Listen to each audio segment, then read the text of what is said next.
Pour commencer, on va exclure ou inclure une épaule raide. Pour ça, c'est assez simple comme diagnostic. Il faut faire un examen de la mobilité.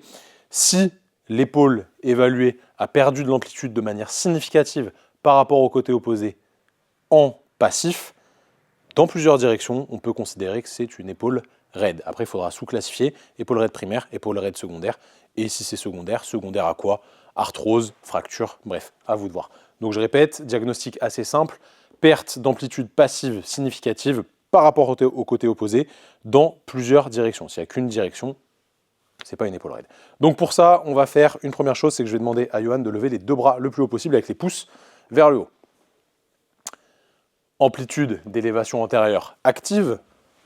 Ensuite, je fais la même chose en passif. Normalement, on a un delta de 5 à 10 degrés maximum de différence. Ensuite, rotation externe coude au corps. Je vais lui demander de garder bien le coude collé contre le corps. Amplitude passive, je le mets bien en supination maximale pour relâcher le biceps en distal. La même chose tout seul. Active, je note l'amplitude. Ensuite, je viens ici en R2, j'essaye de stabiliser 90 degrés d'abduction. Paume de main vers l'avant. Passif. Actif. Je regarde l'amplitude. Évidemment, vous aurez plus d'amplitude en supination maximale. Je trouve ça plus simple et plus normé de mettre la paume de main vers l'avant. Après, vous faites évidemment comme vous voulez. Rotation interne en R2. Si jamais ça compense trop, ce que je vais venir faire, c'est que je vais venir ici bloquer et je peux même mettre le coude sur mon genou en bloquant la scapula. Amplitude passive de rotation interne en R2 et ensuite amplitude active, vas-y. Et je regarde l'amplitude par rapport à cet axe-là et on prend le nombre de degrés situé ici.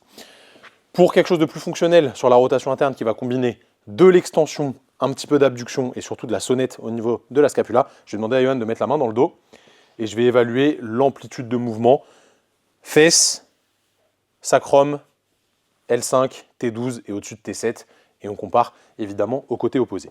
Une fois que ça c'est fait, je vais venir regarder la mobilité gléno-humérale passive pure, donc je bloque la scapula, flexion, abduction, je peux associer directement mon test de Gaget, qui est un test d'hyperabduction, et adduction horizontale. Si jamais vous avez plusieurs directions qui sont limitées en mobilité passive par rapport au côté opposé, c'est que c'est une épaule raide. Si l'amplitude limitée est significative, qu'est-ce que ça veut dire? Ça veut dire vraiment différent de celle de l'autre côté. Vous n'êtes pas à 5-10 degrés, non, c'est plus. Il n'y a pas de cut-off strict, mais ça vous donne quand même une idée en fonction de vous, votre évaluation par rapport à l'autre côté.